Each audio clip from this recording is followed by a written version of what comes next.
eu era para ser artista de circo na época, andar no arame, ajudante do palhaço, que é o Tony, né? O que ajuda o palhaço. Tem o palhaço principal e aquele um que só lava porrada, que só é o Tony, ele chama Tony. E eu era para ser o Tony de um palhaço italiano que andava no arame, fazia. Os caras faziam de tudo no circo, né? Andava no arame, pulava no trapézio, e era palhaço, fazia tudo, né, o cara, etc. E um cara que eu nunca vi uma pessoa fumar tanto na minha vida. Ele acendia um cigarro no outro. Ele almoçava fumando. Nunca vi isso. Ele usava um palito por dia, né? O primeiro cigarro. Depois eles acendiam um no outro, mas quando estava no toquinho, cigarro não tinha filtro, né? Estava no toquinho, ele o dia inteiro fumando. Eu nunca vi isso aí. Ele era um italiano, eu não lembro o nome dele. E meu pai e minha mãe eram modista do circo, que ela era costureira, ela era modista do circo, né, do Circo Tiani. Lembra desse circo? Então, e meu pai ele ficou trombonista. Teve alguns maestros legais. Depois acabou ficando meu pai, que ele era metido a escrever também. Aí ficou, meu pai tomou conta da orquestra na época. Eu tocava trombone, tocava saxofone, conforme a peça, uma coisa ou outra, né? Tocava sax tenor e trombone. Mas eu não sei muito bem como aconteciam as coisas no circo. Não sei, para te falar a verdade, eu não sei. E eu toquei no Circo Sarrazani. Eu estava super cru, né? O precudo, tocando no trombone. Tinha um trombone nacional, ruim pra caramba. Eu tocava no Circo Sarrazani. Fiquei tocando no circo. E meu pai tocava. E eu ia lá praticar, tocar junto. Aí meu pai foi trabalhar com o Tiani. E eu fiquei no lugar dele. Mas aí o circo começou a viajar e eu parei. Aí eu fui estudar. Porque eu queria ser engenheiro, não queria ser músico. Então, viajar não podia estar estudando, né? Mas eu não sei muito como funcionava essa parte do circo, eu não sei. Eu sei que eles alugavam, cada um alugava o seu espaço, né? Eu não sei se tinha uma ajuda de custo, não sei. Então alugava uma pensão. O cara chegava na cidade, viajava bastante, né? Chegava na cidade, alugava uma pensão, dormia, comia na pensão. Era assim a vida não só dos músicos, dos artistas também. A não ser os que tinham barraca, que moravam no próprio circo. E o que eles faziam,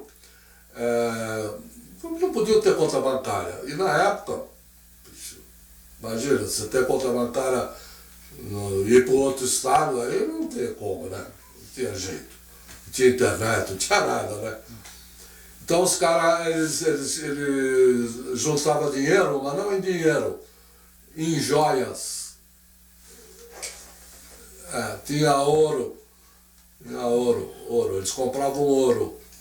Então viajava, porque o ouro, qualquer lugar que tem, ele tem o valor, né? Não joia mesmo, pedras preciosas, isso não. Ouro. Tinha vezes joia com pedras, com coisa. Mas o que importava para esse povo era o ouro, não as pedras brilhantes, as coisas não importavam muito, era ouro. Profissão de circo é profissão de cigano, né? Na minha casa sempre houve música. Meu pai tocava trombone, tocava saxofone, trompete, violão. Minha mãe tocava violino e cantava muito bem. E tinha ouvido absoluto e uma super memória musical. Ouvia a música uma vez, não precisava ouvir a segunda, já saía tocando. E eles faziam reuniões em minha casa, os saraus, como a gente fala. Então, desde que eu tenho 2 anos de idade, eu lembro de passagens musicais dentro da minha casa. Depois havia o ponto dos músicos, na Praça da Sé, onde meu pai frequentava, que era um ponto que eram de músicos que não eram só músicos, eles tinham outro tipo de atividade. Meu pai, por exemplo, ele era gerente de uma alfaiataria e final de semana ele ia fazer bailes com orquestras, aquelas orquestras catadas que a gente fala, né? Os diretores de orquestra lá e contratavam os músicos. Ainda tinha aquela famosa pergunta: você tem calça branca? Então o paletó, o uniforme, quem dava era o dono da orquestra. E havia muitos clubes de dança em São Paulo. E eu frequentava esse ponto dos músicos desde que eu era criança. Muitos músicos me carregaram no colo, como o Honorato, o trombonista, o saxofonista que já é falecido também, o Rafael Caro, o Batatão. Ele pagava Guaraná para mim, eu ficava muito feliz. Então, mas a minha intenção, na verdade, era ser engenheiro civil, não era ser músico. Tanto é que eu fiz o científico, né? Que era o curso da época para você seguir engenharia. Mas eu assisti o filme do Glenn Miller e do Benny Goodman, a história deles, e eu me entusiasmei bastante pela música devido ao filme. Mas o que me entusiasmou mais para iniciar a tocar trombone foi uma gravação que eu ouvi. Eu morava na Água Rasa e o ponto do final do ônibus era em frente a um bar. E havia aqueles rádios desse tamanho, né, que ficavam tocando as músicas do momento. E um dos sucessos da época era uma música chamada Meu Mundo Caiu, da gravação da minha Isa Matarazzo. E a introdução era feita por um trombonista que eu não conhecia, né, lógico, Edson Maciel, mas eu nem sabia quem era o trombonista. Mas a hora que eu ouvi aquele trombonista tocar, eu fiquei apaixonado pelo instrumento. E acabei estudando trombone com Gilberto Gagliardi depois. Eu comecei com meu pai, aí meu pai falou: não, você vai estudar com um cara que sabe mesmo. Aí eu fui estudar com o Gilberto Gagliardi. E no tempo eu conheci o Gilberto Gagliardi no outro ponto dos músicos da São João Coipiranga, que era o ponto que a gente chamava o ponto dos cobras, que só tem os músicos da nata lá. Que como ninguém tinha telefone na época, ou um ou outro tinha, e carro também ninguém tinha, né? A gente ia no ponto para conseguir trabalho. E os arregimentadores, os contratantes de orquestra. Eu lembro de um arregimentador de gravação que era o Curisco. Ele contratava os músicos lá. Bom, a gente frequentava o ponto. Eu fui e esperei o Gagliardi um momento que ele ficou sozinho, fui conversar com ele, para ele me dar aula. A primeira pergunta que ele fez: você tem trombone? Eu falei: tenho. Você tem vontade de estudar? Tenho. Você tem tempo para estudar? Tenho. Porque senão nem começa. Aí fomos tomar um café, ele pagou, porque eu também, graças a Deus, não tinha dinheiro. Aí comecei a estudar com o Gagliardi. Num quarto que tinha ali na Ana Sintra, quase esquina da Avenida São João, que era alugado por um trombonista que frequentava o ponto na Praça da Sé, o Pororó. O Pororó, ele alugava esse quarto porque ele morava na Vila da Lila e fazia as domingueiras do Ronda dos Bairros, que eram tocadas nos cinemas, show dos artistas da época. Então ele, como não tinha ônibus, até hoje São Paulo não tem ônibus a noite inteira, na época muito menos, ele alugava esse quarto. E aí ele subalugava para a gente ter aula lá. O Gagliardi dava aula lá. Eles eram todos músicos profissionais, o único iniciante era eu. E eu tinha aprendido a escala do trombone com meu pai, como a do trompete, porque ele tocava nas bandas de coreto do interior, e ele tocou trompete na banda do interior, e trombone é pistão. Então a escala que ele me ensinou era Dó, Ré, Mi, Fá, Sol, Lá, Si, Dó. E aí o Gagliardi, muito esperto, falou: toca o Dó. Eu, pó, Si bemol, né, eu toquei. Ele falou: isso não é Dó, isso é o Si bemol. Aí eu fiquei meio desacorçoado. Como Dó? Meu pai me ensinou que é Dó, agora você está falando que é Si bemol? Ele falou: você pode tocar a vida inteira assim, mas o certo é você tocar a nota real do instrumento. Então eu comecei a mudar a escala, né, que me deu um trabalho mental desgraçado. E a última nota, eu lembro, a última nota que saiu da minha cabeça foi o Lá agudo, que eu chamava de Si. E eu continuei chamando aquela nota de Si muitos anos, mesmo depois de ter mudado a escala. Quando eu comecei a tocar, ia em um clube de dança, Professorado Paulista, que era na Avenida Liberdade, para praticar tocar em grupo, porque nessa época não existia esse tipo de prática nos conservatórios. Ia na orquestra, era o Antônio Simeonato, um trombonista, e aos sábados à noite, domingos, matinê e soirée. Essa orquestra era formada por 3 trompetes, 2 trombones, 4 sax, solovox, piano, baixo acústico, bateria, percussão e um cantor, que ele cantava muito parecido com Lúcio Gatica, um cantor que fazia muito sucesso na época. Aí depois eu acabei deixando a faculdade e fui fazer uma excursão.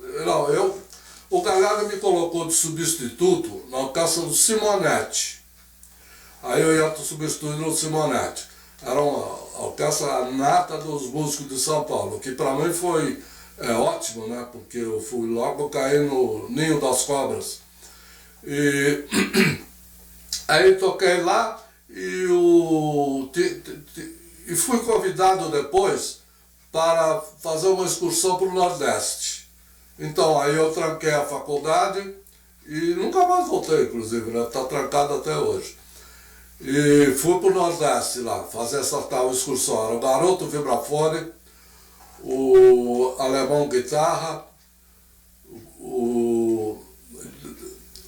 que era o baixista, era o Noel contrabaixo, também tocava violão, o Edgar bateria, e o Paulo Jorge cantor, e o Poli de guitarra havaiana e guitarra normal, né? 4/4. Aí fizemos essa excursão, que deu tudo errado, enfim, voltamos para São Paulo. Acabei vindo de carona de Recife até São Paulo. Eu, o Noel e o Edgar baterista. O Poli, o Garoto Vibrafone e o Jorge, o cantor, e o Alemão Guitarra, eles ficaram lá, ainda fazendo mais algumas as apresentações, né? Mas a gente acabou voltando de Recife até São Paulo com carona.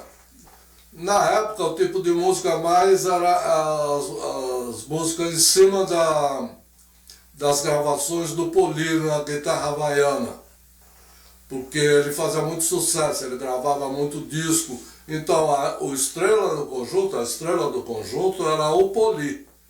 Então tocava aquelas músicas, não precisa te dizer, mas tocava samba, bolero, tchá-tchá-tchá, pouco, e aquelas melodias tipo Guaranha, que o Poli tocava na guitarra havaiana. E até tem uma passagem na Bahia, um espectador falou assim: poxa, eu não sabia que na Bahia tinha uma guitarra com o mesmo nome. Ele achava que era guitarra baiana e não havaiana. Aí fizemos, voltamos, depois eu continuei, depois dessa excursão, continuei trabalhando aqui, né? Quando eu comecei a tocar, eu ia fazer prática de grupo numa orquestra no bairro da Liberdade, na Avenida Liberdade, o Professorado Paulista. E a orquestra do Antônio Simeonato. A orquestra era formada por 3 trompetes, 2 trombones, 4 saxofones, solovox, piano, baixo acústico, bateria, percussão e um cantor, que cantava muitos boleros que fazia muito sucesso na época, o Lúcio Gatica. Isso foi em 1960. Depois disso, eu fui estudar com o Gilberto Galhardi. Eu estudei com o Gilberto Galhardi.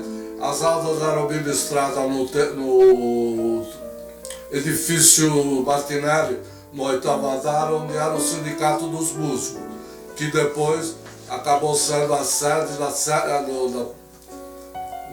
Ordem dos Músicos, que em 22 de 11 de 1960 foi promulgada a Lei 3.857 com o intuito de preservar e fiscalizar e regulamentar a profissão de músico no Brasil. O primeiro presidente dessa autarquia foi o Milano Neto e o vice-presidente era o Gilberto Galhardo, professor. Porém, quando foi implantado o regime militar, seu presidente foi destituído e tomou posse como presidente Wilson Sandri, e a sede passou para o 22º andar do mesmo edifício. Posteriormente, a instituição foi para o Lago Paissandu. Então, aí muitos músicos, ou melhor, a maioria dos músicos foram obrigados a se matricular na Ordem dos Músicos para poder exercer a profissão. E havia os fiscais que iam nos trabalhos verificar se os músicos eram inscritos na Ordem dos Músicos.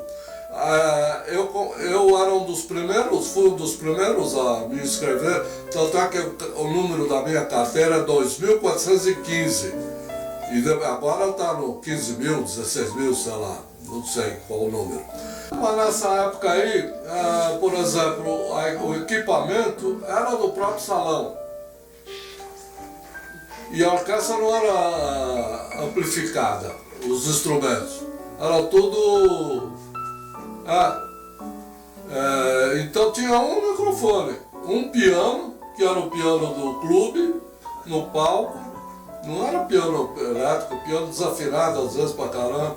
Eu lembro que ele foi fazer um baile, acho que em Ribeirão Preto, era o Mário Casale na orquestra do Elcio. Ele precisou tocar tudo, não lembro se meio tom abaixo ou meio tom acima, porque o piano estava descalibrado, eu lembro disso aí. Então ele tocava tudo, não lembro se meio tom abaixo ou meio tom acima, porque o piano estava mais ou menos afinado, mas fora do diapasão. Então não tinha equipamento de som, não tinha nada. O guitarrista tinha um cubinho desse tamanho, som batendo, tudo acústico, não tinha equipamento, não existia ninguém. Os chefes da casa não se preocupavam com isso. Tinha piano no clube e o resto a gente levava os instrumentos só. E tinha um microfone para o cantor ou para o cara que ia fazer a palestra. Tinha um microfone e pronto, e só existia. Os donos de orquestra, eles geralmente, os convites eram para bailes de final de semana. E não havia ensaio. As músicas eram todas tocadas à primeira vista. Isso implicava os músicos terem uma boa leitura. Aí quando havia bailes fora de São Paulo, quando era muito longe, acima de 400 quilômetros, a gente dormia em algum hotel. Mas caso contrário, a maioria das vezes a gente ia sair à tarde, chegava mais ou menos na hora da janta, jantava, já ia para tocar, terminava o baile e voltava em seguida no próprio ônibus, e a gente vinha dormindo no ônibus mesmo, não tinha muita hospedagem assim como hoje há. Era um negócio bem rudimentar para a época, né?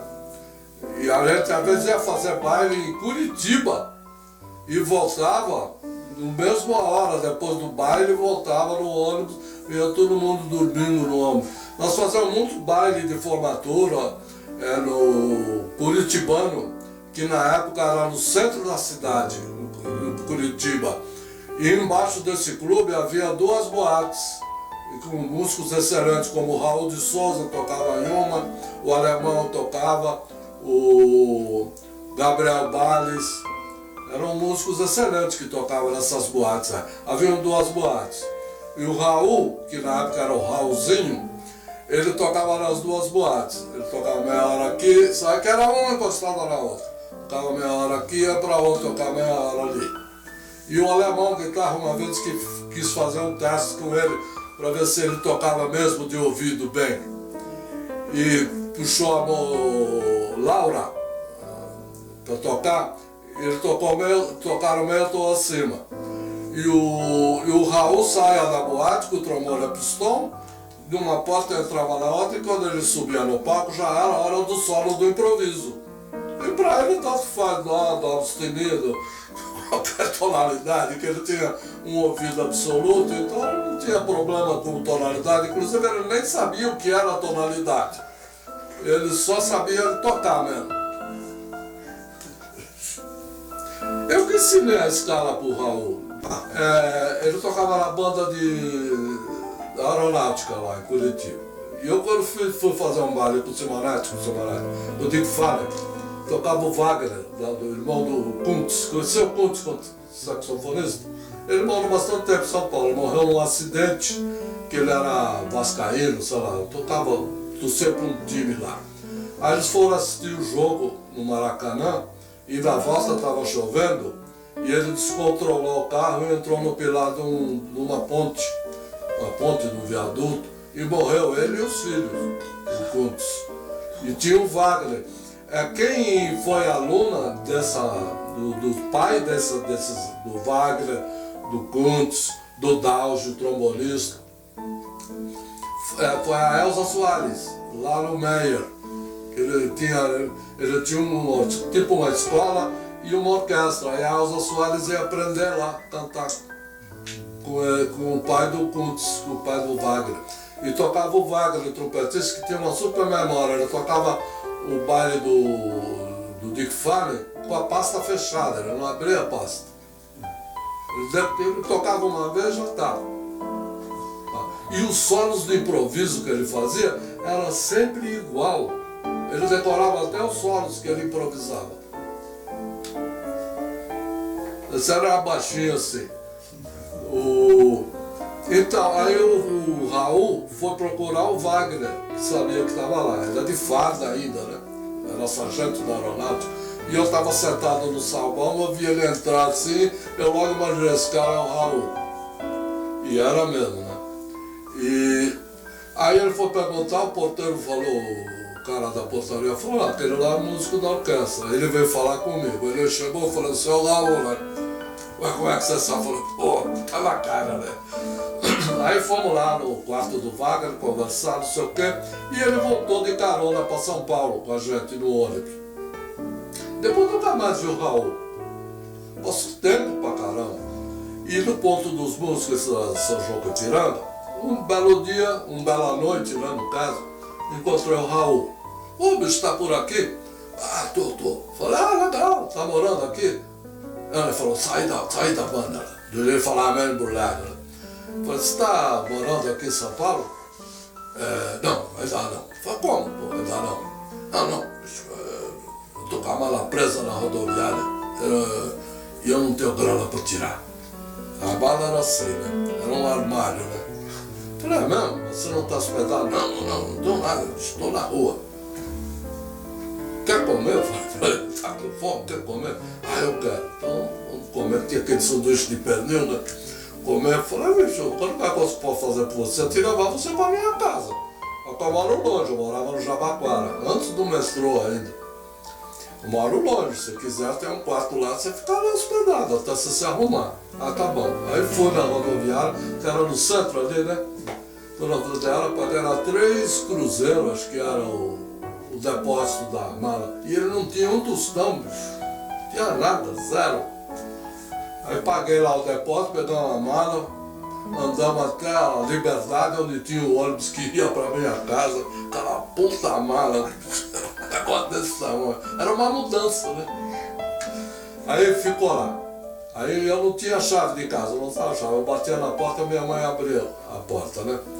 Aí bati na porta assim, já era 6 horas da manhã, já era de dia. Aí abri a porta assim, minha mãe olhou. Você falou, mãe, essa aqui é o Raulzinho, aquele trombonista. Eu falei, oh, que legal! Oh, entra aí. Nós tomar café, já fez café, já... É festa, né? E meu pai tocava no circo. Então ele não estava lá. Minha mãe, só estava minha mãe. Aí tá bom, ele foi dormir, no outro dia acordou, sem instrumento, e falou, cadê o trombone? Eu falei, tá aí, o que você quer? Me ensina a escala do trombone de vara, que eu não sei. Eu falei, tá bom. Peguei o trombone, montei e fiz a relação das posições com as posições do pisto. Primeira, segunda, terceira, pá. Aí ele pegou.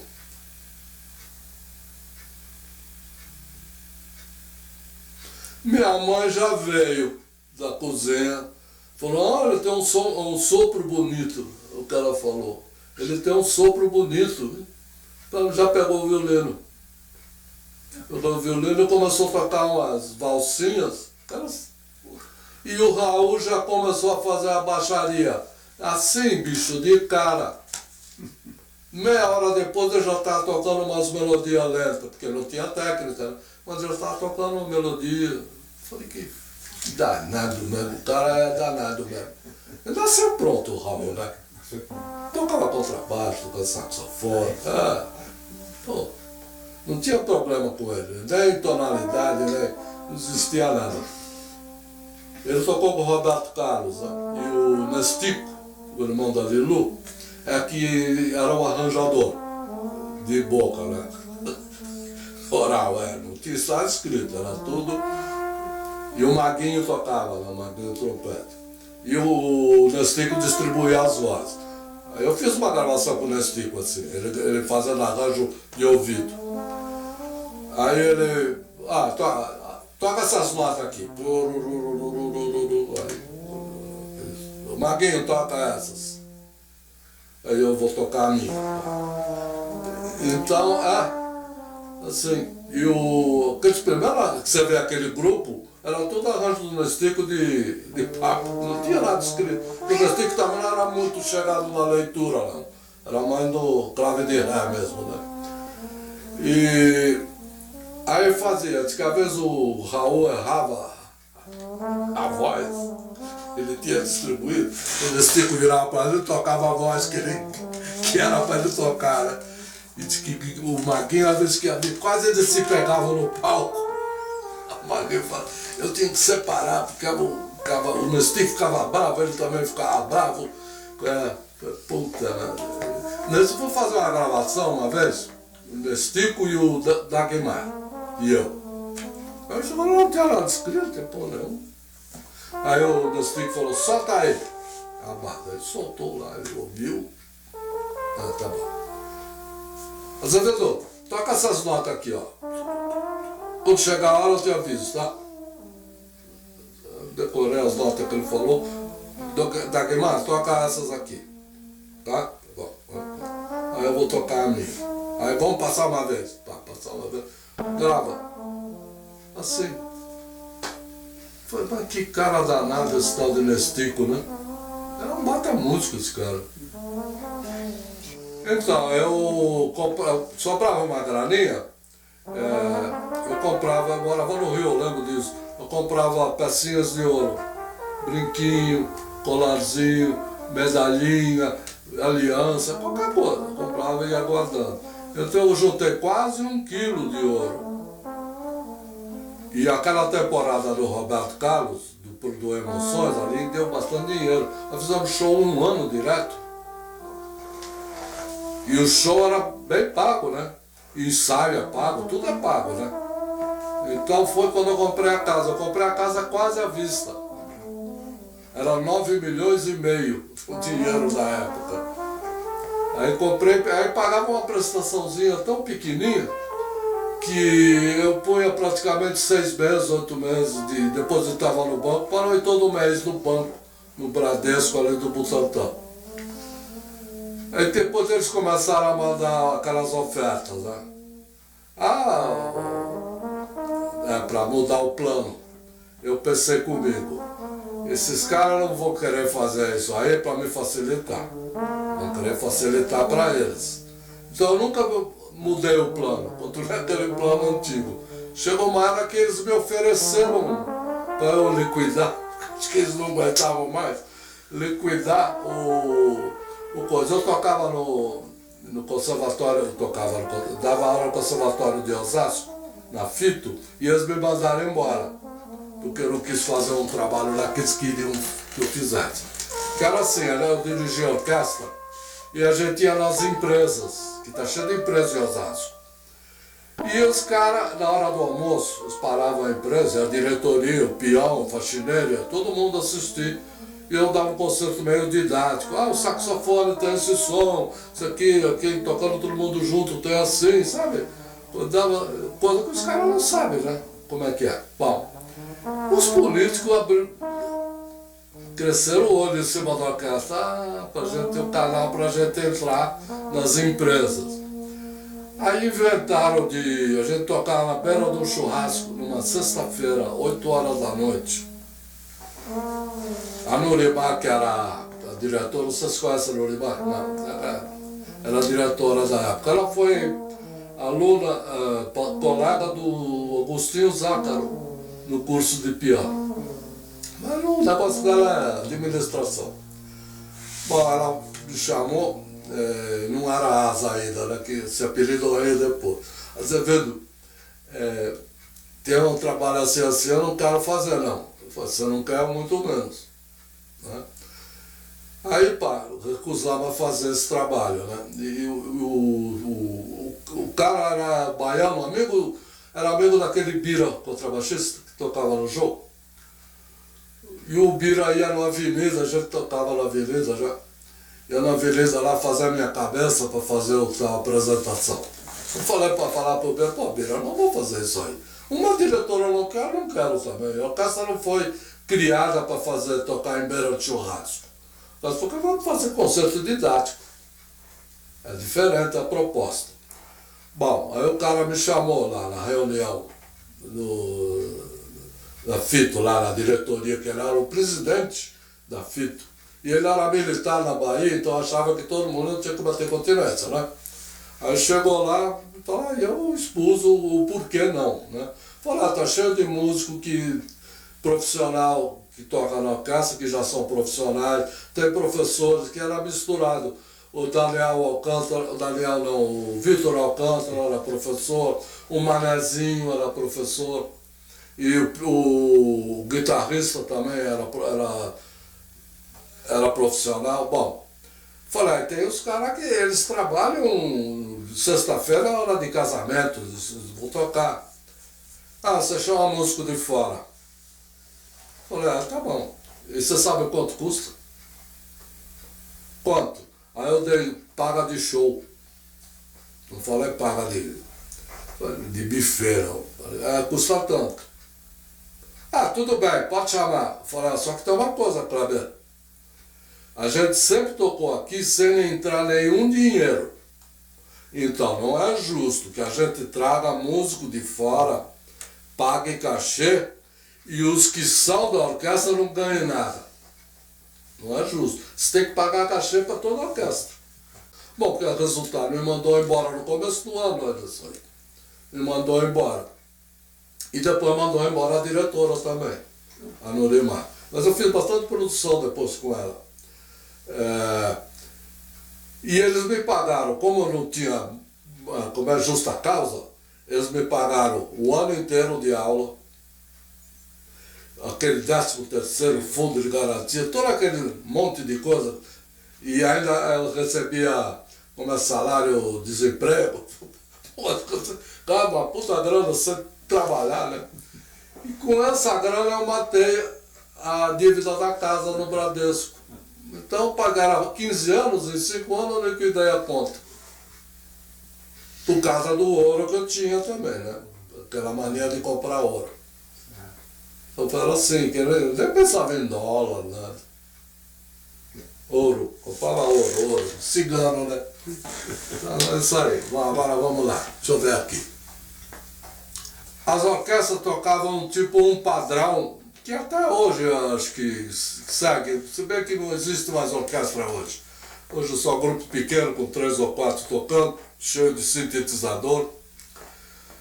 E seguiam um padrão assim, tocava um número com orquestra, arranjo, e depois um outro só com a base e sem arranjo, todo mundo acompanhando de ouvido. Depois tocava outra com orquestra, raramente tinha arranjo para o cantor. Eu toquei no início na orquestra do maestro Elcio Álvares. E o Elcio Álvares ele gostava muito de coral. Então ele sempre tinha 4, 5, 6 cantores da orquestra e ele escrevia para o coral que a Eloá, que era a líder do grupo, do vocal, eles ensaiavam, então a gente fazia assim, o Reconif, que bem parecido com o Reconif, e outras gravações. O Elcio gravava muito disco com a orquestra, disco da orquestra dele mesmo. E também ele era maestro de estúdio, né? Ele escrevia muito rápido. Ele chegava a escrever um disco num dia. Ele chegava no estúdio 9 horas da manhã e tinha a vantagem que ele dormia muito pouco, o Elcio. O Elcio dormia 3, 4 horas e para ele era o suficiente.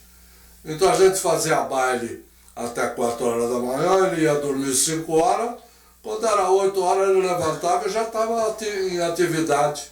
Ia para o estúdio escrevia na hora lá, assim, em cima da perna, conversando. Tinha muita facilidade para escrever o Elcio. Ele escrevia um disco por dia, o Elcio. Outro que era muito rápido era o Chiquinho de Moraes. O Chiquinho de Moraes também escrevia um arranjo complicado, com uma orquestra super grande, cheio de nota. Em uma hora ele escrevia um arranjo, Chiquinho. A gente ia ver para o estúdio, ele chegava sem nada escrito. Aí mandava a gente tomar um café. Vai tomar café enquanto eu escrevo aqui. Daqui meia hora, 40 minutos já estava pronto o arranjo. E tinha 2, 3 copistas para acompanhar o Chiquinho escrevendo. Era assim mesmo. Chiquinho eu nunca vi coisa igual. E aí havia e havia muitos clubes no centro da cidade que faziam bailes periodicamente, né? Tinha esse que eu comecei, que era o Professorado, na Avenida Liberdade. Na Praça João Mendes tinha um que era no 158. Na Rua da Glória tinha o Paulistano da Glória, um clube que praticamente a maioria dos músicos e o público eram negros. E eu ia dar canja lá para praticar e eles me chamavam de Arroz. Vem dar canja aqui, Arroz. Aí eu ia tocava lá, Orquestra do Bem. Ele era saxofonista. Bem, também outro clube que também era mais ou menos desse sentido, onde a maioria dos habitués eram negros, inclusive a orquestra, que era do Sagrado Filho, que era trombonista, era também constituída a maior parte por músicos negros. Tocava no Som de Cristal, que era na Bento Freitas, não, Rego Freitas, né? Rego Freitas, além do centro. Tinha o Lilas, que era na Roberto Simons, que eu não lembro o nome do diretor. Havia também na rua Barão Tapetininga, haviam 2 clubes, o Esso e o Badaró. Na Barra Funda tinha o Royal Clube. O Royal existe até hoje, mas não dá mais baile. A gente fazia baile lá. O Melodia, na Avenida Ipiranga, que era lá no comecinho, não lembro o número, mas no começo da Avenida Ipiranga tinha o baile do Melodia, que era o promotor era o Miro, que ele fez depois o baile no Holmes, muitos anos, no matinê do Holmes. Os bailes do Holmes era quase tudo ele que promovia, o Miro. Quem tocava muito, assim, quando eu voltei para São Paulo, quem tocava muito nos bailes do Miro, tocava muito não, só era essa orquestra que tocava. Era a orquestra do Clóvis Eli. E tocava o Casé, saxofonista, né, nessa orquestra. Era uma orquestra formada por 2, 3 trombones, não tinha uma formação muito certa. E também nesse velho sistema, né, uma orquestra, uma de cantor, todo mundo acompanhando de ouvido. Em São Caetano do Sul tinha o Comerciário, tinha o Trianon também, ao lado daquela subida, ao lado do túnel. Tinha um clube Trianon. Meu pai tocou muito nesse clube aí, no Trianon. E também tinha na Rua Riachuelo, tinha o comerciário, que era no último prédio lá da rua Riachuelo.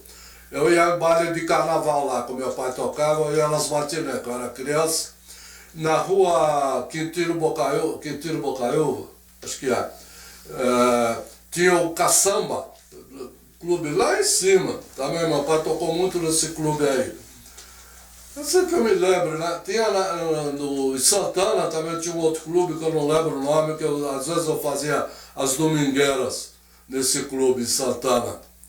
No Esportivo da Penha tinha também o Atlético Ipiranga, não essa sede nova, uma sede antiga, também a gente fazia baile lá.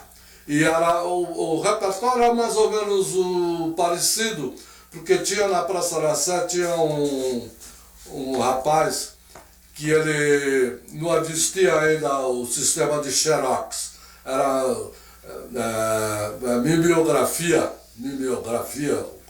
fotocópia, o sistema de fotocópia.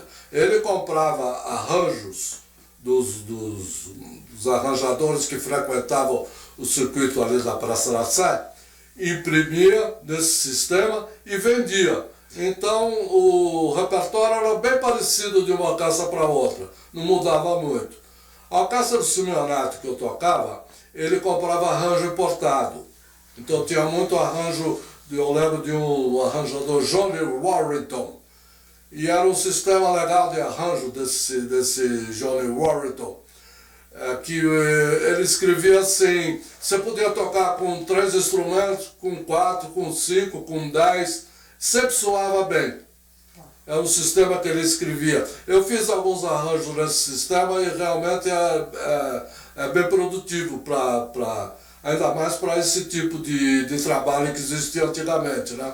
Quem também escrevia assim, mais atual, era um arranjador americano que foi diretor das bandas da Marinha dos Estados Unidos, Sam Nestico. Aliás, um baita compositor e arranjador, ele escreve, né, escrevia, né, porque já faleceu, nesse sistema também de tocar com 3, 4, 5, sempre soa bem a distribuição de voz que ele faz. Eu fiz alguns arranjos assim, não muitos, mas alguns. E aqui dá muito trabalho escrever dessa forma. Então o repertório você não tinha muita dificuldade, apesar de não haver ensaio, o repertório das orquestras era bem parecido por causa desse rapaz que vendia, o Carvalho, que era o nome dele, ele vendia os arranjos lá. E tinha muitas orquestras ali, tinha o Mosca, que ele morava na Penha, tinha uma orquestra do Mosca, do Tirone, do Antoninho de São Miguel, do próprio Antônio Simeonato, agora para lembrar todos é difícil, que tinha muitas orquestras formadas, além dos seus pinguins, tinha muitas orquestras dessas. E havia também as orquestras montadas, né? Elcio Álvaro, Silvio Mazuco, Osmar Milani. A orquestra que mais trabalhou foi a do Silvio Mazuca e do Osmar Milani. Depois tinha o Orlando Ferri, tinha o Pocho, eu toquei no conjunto do Pocho, não na orquestra. Tinha a orquestra do Pocho, tinha o Valdomiro Lenk, o Luizinho Arroio da Paz e Zezinho da TV. Havia baile todos os dias nesse período na capital e também no interior, e litoral. No interior do estado também havia orquestras constituídas, assim como Nelson de Tupã, Mauro de Campos de Bauru, Continental de Jaú, Pedrinho de Guararapes e o Beriba Boys de São José dos Campos. E nesse mesmo ponto dos músicos de São João com Ipiranga, era também regimentado para shows e gravações. Existiam muitas orquestras e os conjuntos revezavam para fazer a hora do lanche da orquestra, que também não havia o discoteca, era tudo música ao vivo. Depois, com o advento do rock, que começou a ter grupos menores, e veio para cá, para o Brasil, 2 grupos que eram os Três do Rio e o Moderno Tropical, né? Que também foram lá para a Europa, que era a Sara Cantora, né? O Edgar bateria, o Plínio, e tinha o baixista e o guitarrista, que eles eram irmãos, mas eu não lembro o nome. Então aí também o trabalho começou a aparecer mais grupos, assim, com esse tipo de formação pequena, porque também já havia, o equipamento de som já havia melhorado muito, e aí eles conseguiam fazer, ainda não existia o sintetizador, eles todos tocavam, né? Mas a amplificação, o trabalho começou a ter mais facilidade de grupos pequenos. Eu inclusive toquei na Jovem Guarda. Eu toquei no grupo Os Jodas e toquei também com o Roberto Carlos da Jovem Guarda uma época.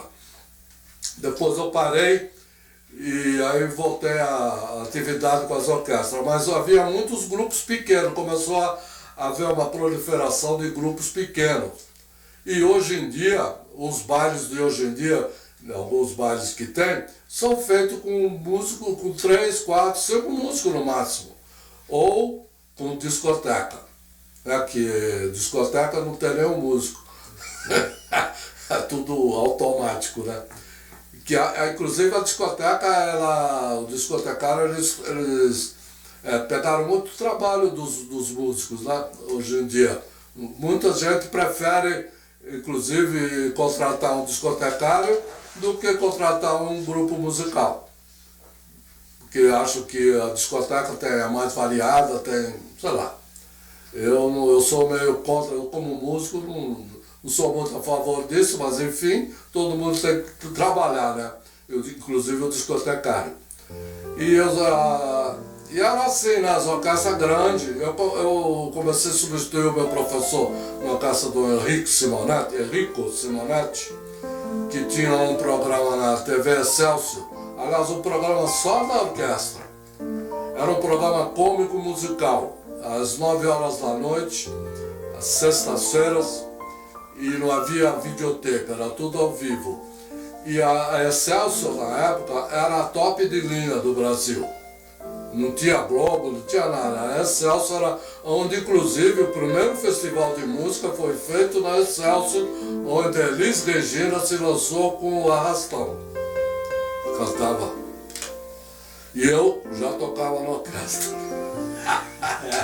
Sou antigo pra caramba. E aí tinha um programa do Simonetti, que era a parte cômica, o script era escrito pelo Jô Soares. E os atores eram os próprios músicos. Era o Edgar Janut, os estrelas eram o Edgar Janut, o Hector Costita, o Capacete, mas assim, eram os estrelas da orquestra. Eu fazia a figuração só. Mas tinha lá. E a cada programa era um tema. E o Simonetti era um baita de um arranjador.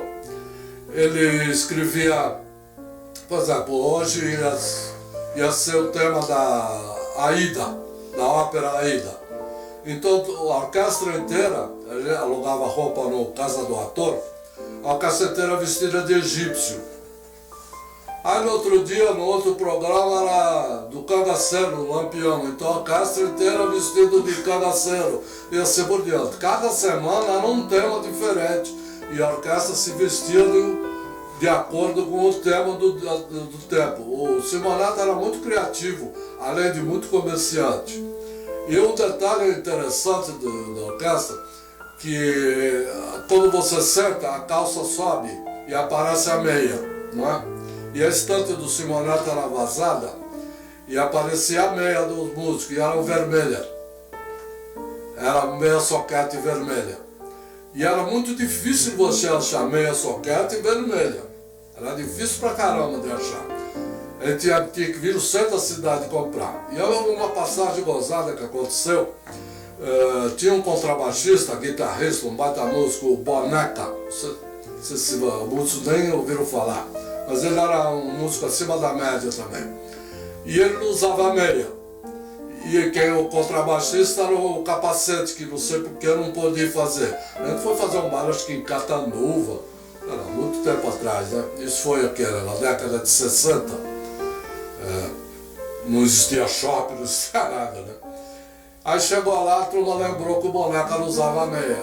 Aí ele falou pra ele, Boneca, é meia vermelha. Ah, deixa comigo. O que ele fez? Foi na farmácia, comprou mercúrio cromo e pintou a perna. Ele era criativo mesmo. Havia nessa época muito trabalho. Quando eu comecei a tocar, havia muito trabalho. Tanto que eu mesmo nunca quis ter emprego fixo. Eu vivia só de cachê. Eu toquei na casa da Record na época dos festivais e era na base do cachê. E foi ali que eu fui convidado para ser músico da Jovem Guarda, que foi na mesma época. E havia muito trabalho na época, faltava músico. Então era a época que você podia se dar o luxo de parar de trabalhar. Assim, chega pro chefe e fala, parei, hoje eu não parei, pode arrumar outro.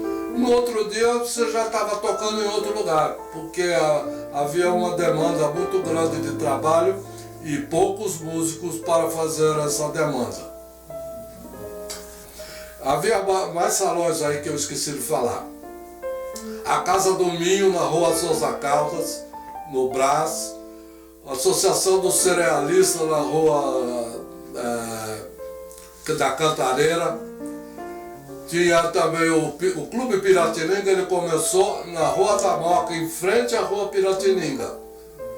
Um clube lá, também uma escadaria, tinha que subir.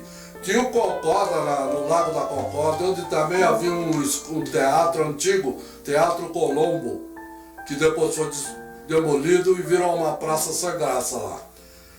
Então, por essa falta de músicos paulistanos, começou a fluir músicos do interior e também de outros estados, como Minas Gerais.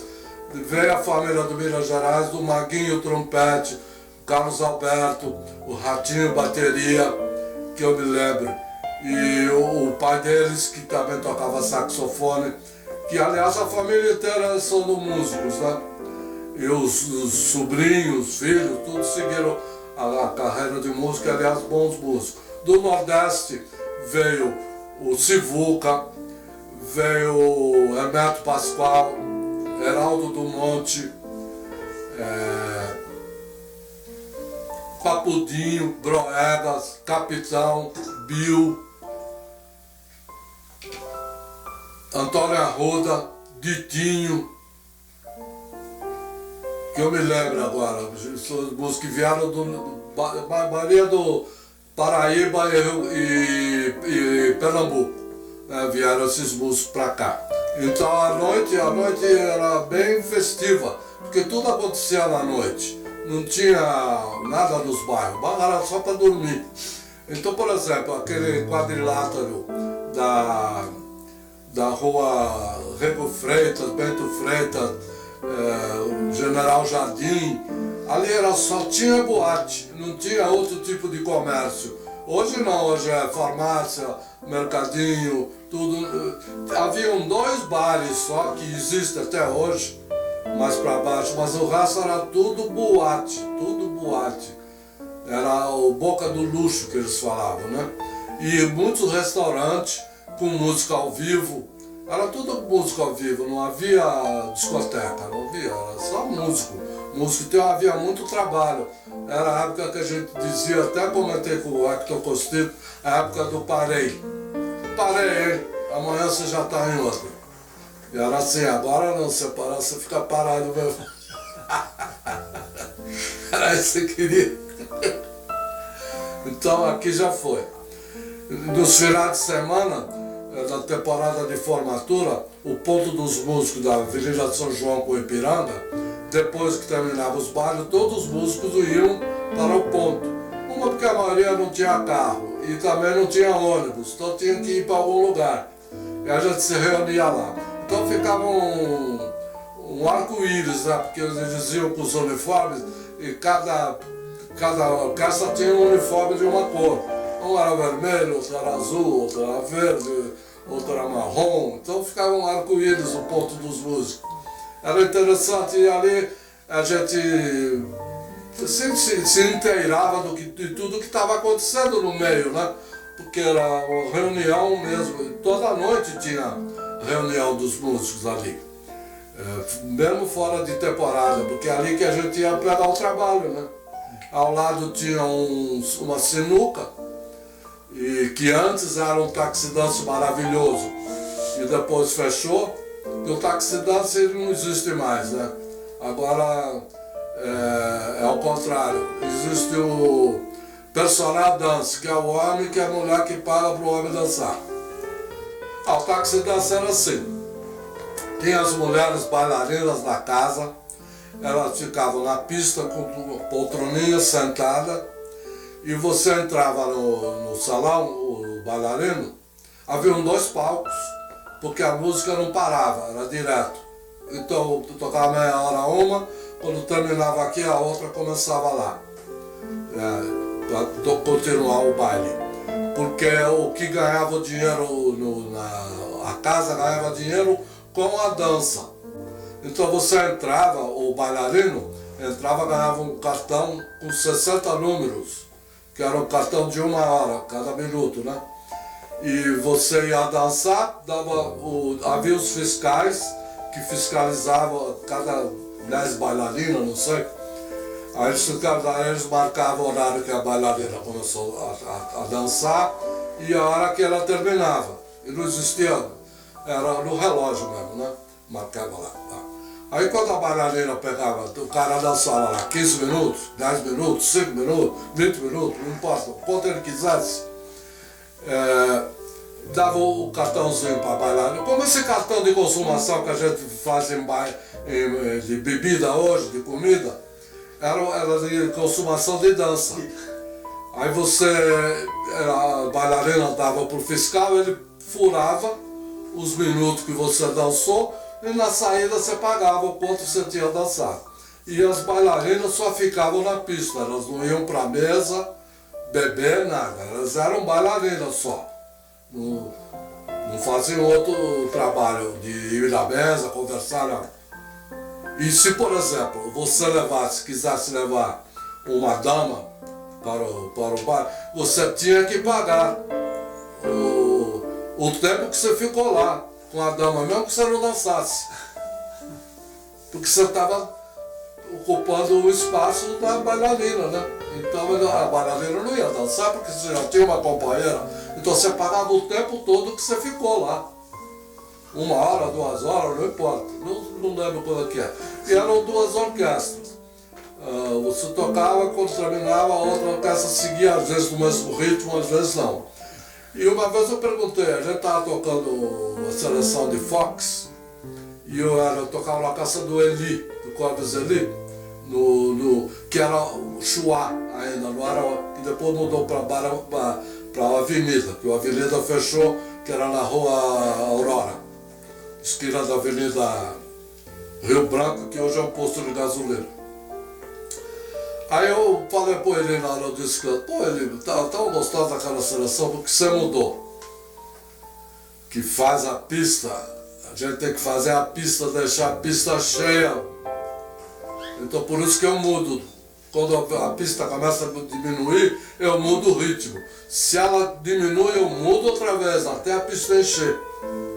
Que o que faz o dinheiro da casa é a pista de dança. Então era assim que funcionava.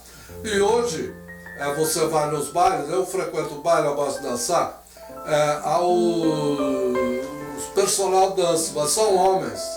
As mulheres pagam, não assim por minuto, mas por seleção. Por seleção. Sei lá, uma seleção de foco, sei lá, dança lá, e paga por personal dance. Porque os bailes, não só agora, como sempre foi, há mais mulheres do que homens, há mais dama do que cavalheiro. Então muita dama fica sem dançar. Então por causa disso elas estão hoje pagando, virou o negócio. Então é isso aí, assim que funcionava a táxi e assim que funcionam os bailes hoje em dia. Não sabia. Eu fazia baile, era músico de baile. E o baile era meio desorganizado a história, né? Não era um negócio assim. é muito rígido. E a televisão não, né? Principalmente por causa do maestro, aliás, um baita do maestro, que era o Ciro Pereira. Ciro Pereira, e também tinha o Gabriel Migliori e o Ciro Pereira. Né? O Ciro Pereira ele sempre foi muito rígido, né? Assim, muito, como dizia, até às vezes estúpido, né, com a gente.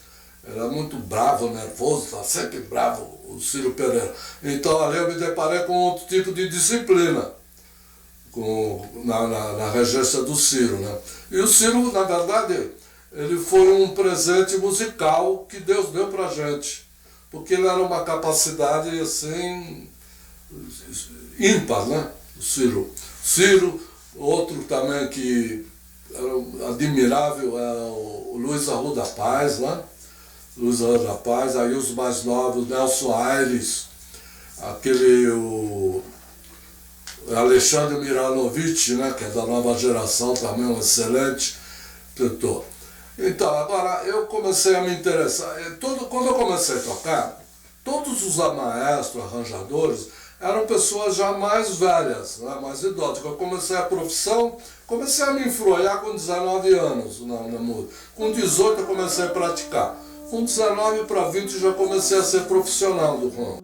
E eu lembro que eu fui fazer um show no Teatro Arena, aquela travessinha ali perto da Consolação, paralela, né? Uma ruazinha de um quarteirão só.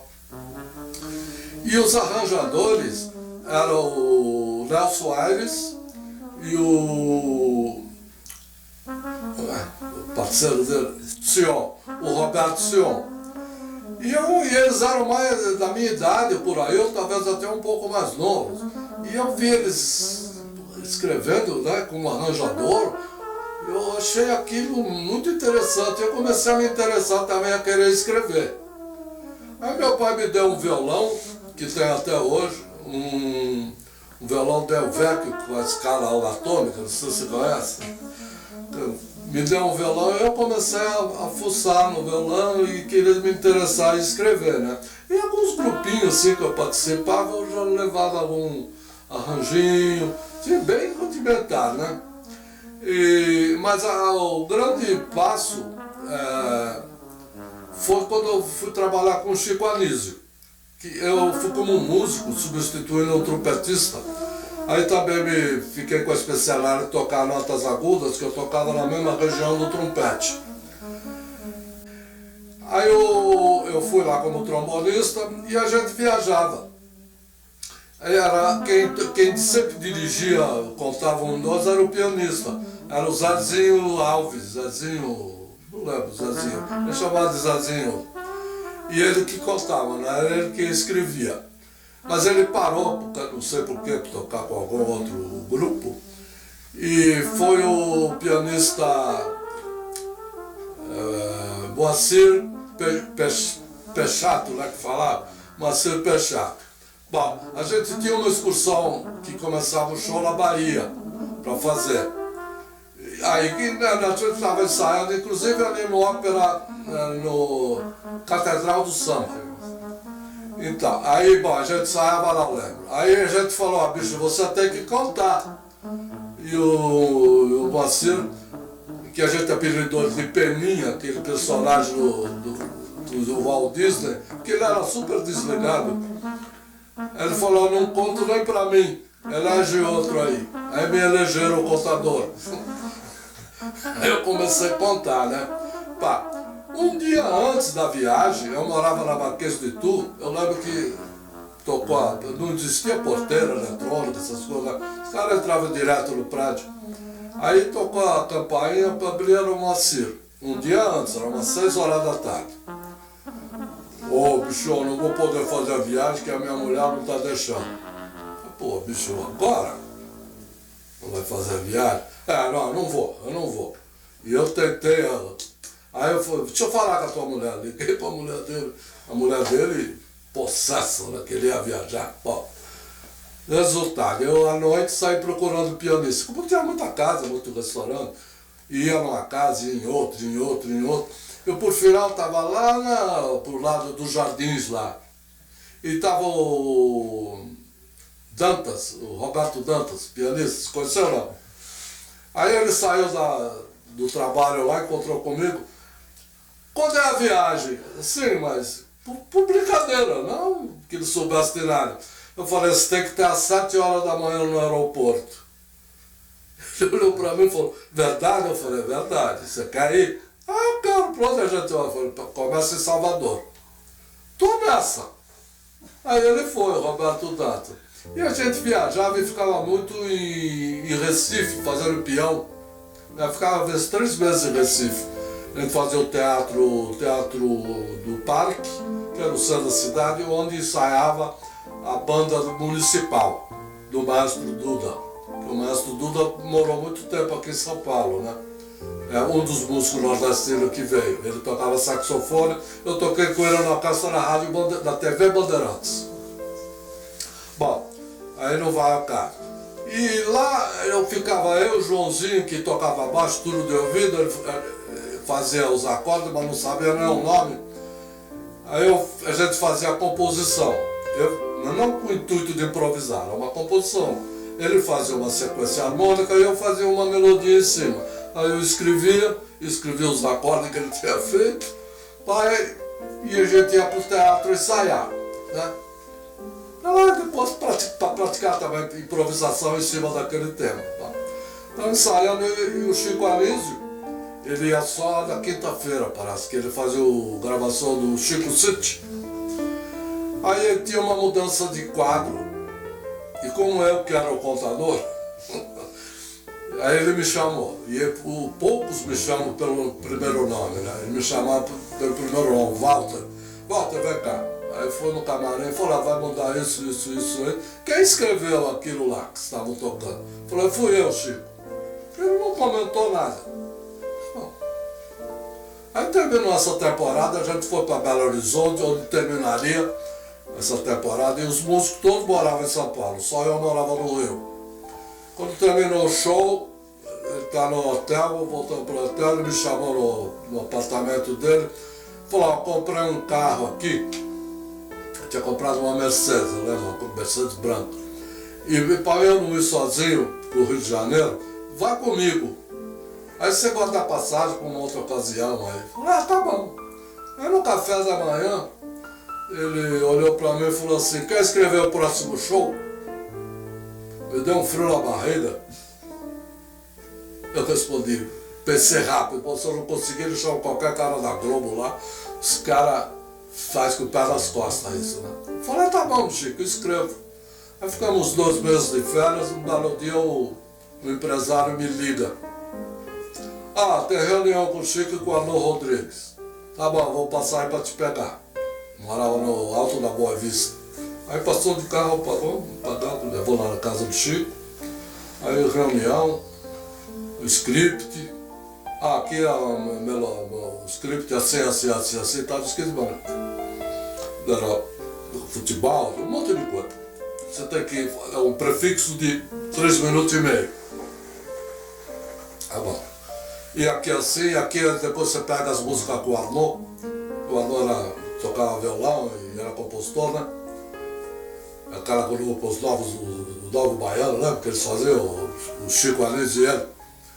Aí tá bom, ia no Arnô lá, eu pegava as harmonias com ele, e a melodia. Bom, aí, pô, sentei, né? Morava num apartamento em Botafogo, assim, tinha uma área grande. Aí caneta não, lápis, borracha, papel de música, o violão, tudo certo, né? Aqui, nada. E eu, mas como eu ouvi muita música, aí começou a vir umas frases na cabeça. E eu passava por papel. Aí comecei a montar o tal prefixo. Bom, resultado, fiz o tal do show lá, escrevi tudo que precisava. E chamei os músicos, aí já tinha músico do Rio, já não era mais os músicos de São Paulo. Músico do Rio, era o Bletinho, trompete, não lembro, o saxofonista muito bom, inclusive. Era um time legal. Aí fomos ensaiar. O Chico não queria a partitura, ele queria que decorasse tudo. Quem toca de cor toca melhor, ele falava. E eu decoro 1h30 de show, porque vocês não podem decorar meia hora de música. Tá bom, então tinha que decorar. Mas aí até decorar, a gente põe a partitura no chão para dar uma olhada, né? Aí ele chegou no ensaio, quando estiver pronto você me avisa. Aí eu avisei o Chico. Chico, tá pronto. Tá bom, marcou o ensaio lá para tal dia, fomos lá no Teatro da Lagoa. Vamos marcar o ensaio lá, chegamos lá, ele sentou naquele banquinho alto. Toca a passagem Juliana.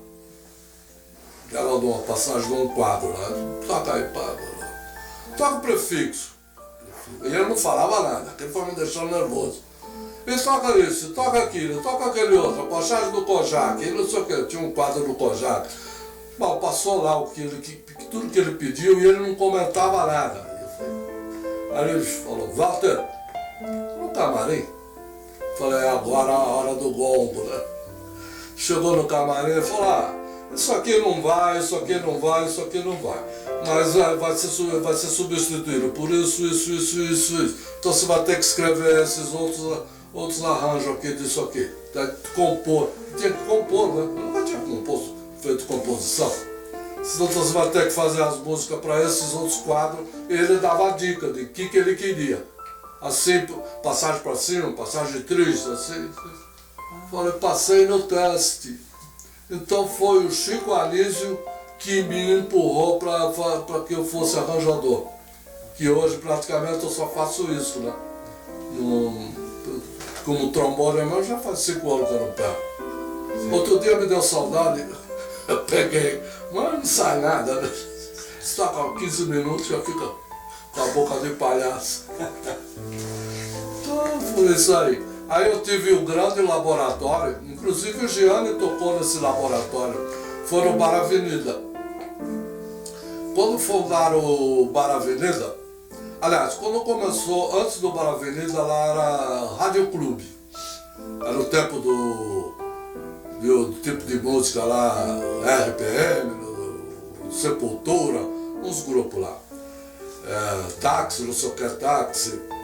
Bom, e eu tocava com a Simone nessa época. E a formação, como tinha alguns arranjos já do ópera cabaré, que era, se tocou no ópera. Então a formação era 3 trompetes, 2 trombones, um sax tenor que tocava a flauta, né? E a cozinha, e 4 cantores. Como já tinha alguns arranjos feitos para essa formação, eu falei, bom, vou fazer aquela formação do ópera, no Rádio Clube, né? Já tinha alguns arranjos feitos e convidei os mesmos músicos para tocar, mas já estava o Carlinhos já no tiro. Era o Carlinhos Bala, Alice Martin de contrabaixo, a mulher dele, que era a Silvia Góes, de piano, aquela cantora que é a mulher do europeu hoje, Cida. Bom, montamos lá o time, pá. Mas como tinha muito show, era o Branco, o Montanha e o Tennyson, de trompete. Aliás, o Tennyson eu pus ele para fazer primeiro trompete. Ele ficou meio assustado e falou, mas falar que eu gosto mais de você, do jeito que você toca. Era eu, o Renato Farias e o Bola 7 mesmo, saxofone. Aí fiz lá, começamos o trabalho, e aí eu tinha muito show com a Simone. Eu falei pro Telmo, que era o dono da casa, falei, vou deixar o Branco tomando conta aqui. E também arranjador, né?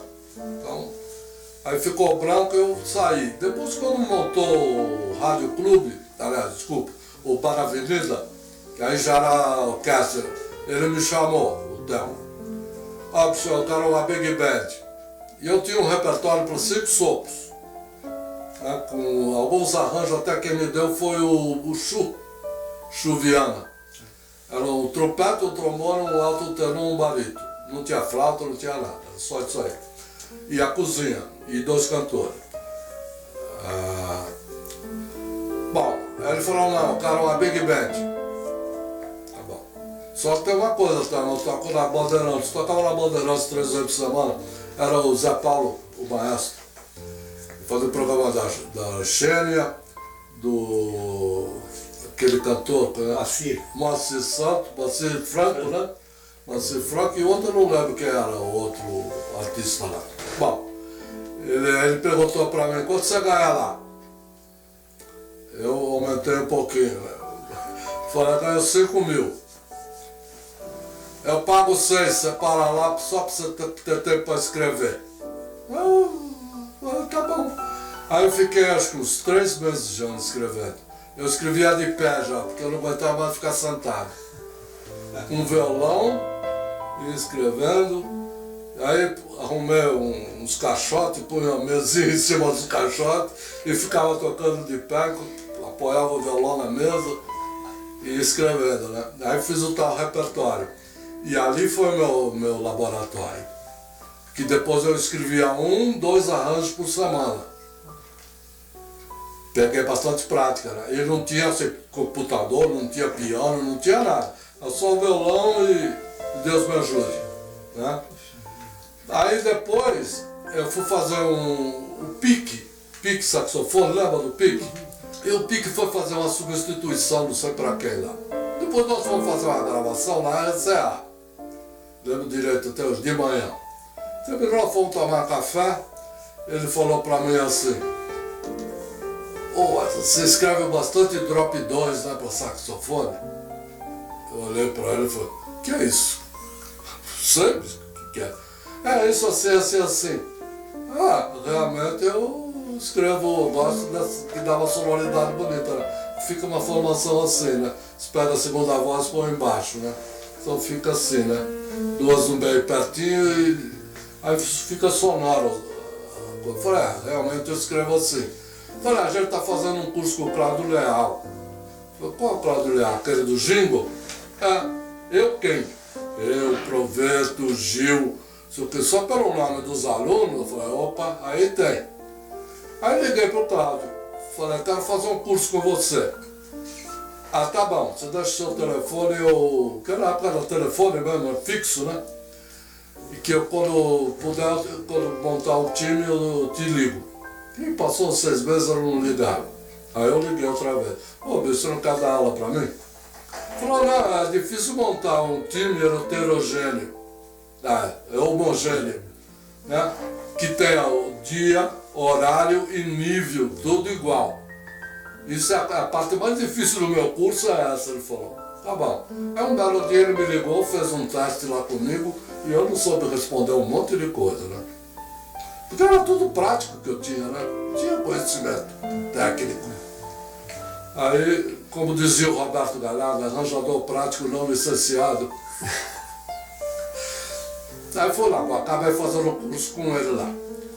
E tinha uma das alunas, era a Mônica Jardini, desse time aí. Eu não lembro os outros alunos. Bom, aí fiz o primeiro curso de harmonia, fiz outro. Não, eu fiz 6 cursos com o Cláudio Leal. O último que eu fiz foi reharmonização. É um curso de 2 anos, longo pra caramba. Curso muito legal esse. Esse abriu mesmo a cabeça, né? Então aí, mais a prática e mais os ensinamentos do Cláudio Leal, aí ampliou a cabeça, ficou maior, né? O cabelo caiu, mas a cabeça... Foi assim, então, que acabei me tornando arranjador, né? Não sei se bom ou ruim, mas eu faço meus arranjos. E praticamente agora eu só faço isso, né? Escrevo arranjo e se precisar fazer composição eu faço, porque o arranjador é um compositor, né? Você fica fazendo. Porque quando o Magno Bissoli gravou o disco dele, ele pediu para eu fazer uma composição. Aí eu fiz, minha netinha tinha nascido na época, a Vitória, e o apelido dela era Vivi, né? Aí eu fiz o Vivi, o choro, fiz a música e o arranjo. Eram 5 trompetes, era uma banda grande, 5 saxofones, todo mundo tocando flauta, clarinetes, um time legal pra caramba.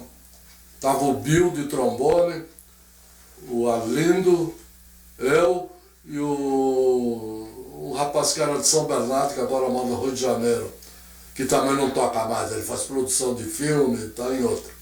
Esqueci o nome dele. Ele tocou lá na Avenida uma época, o Roberto. Aí fiz esse choro, depois ele gravou outro disco, pediu, eu fiz outro choro para ele, para outro disco.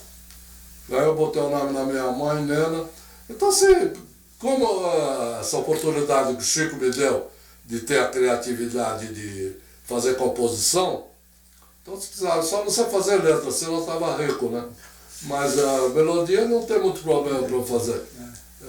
Até um pouco de facilidade. Fui professor de trombone em prática de grupo no Conservatório de Tatuí.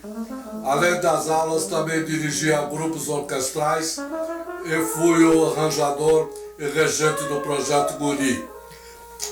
De 1970 até 1980, morei no Rio de Janeiro e fiz direção musical dos shows teatrais do Chico Anísio. E, além de ter participado de inúmeras gravações e shows, voltei para São Paulo em 1981 e também participei de gravações e de shows com artistas nacionais e internacionais, além de ter formado minha própria orquestra, e hoje trabalho com a minha orquestra de shows em sua formação de acordo com o projeto. Pode ser Big Band, jazz sinfônico, grupo pequeno. Tive os grandes momentos na profissão e agradeço a Deus a oportunidade dada e orientação por ser músico nessa encarnação e, quizás, nas próximas encarnações. Muito obrigado, amém.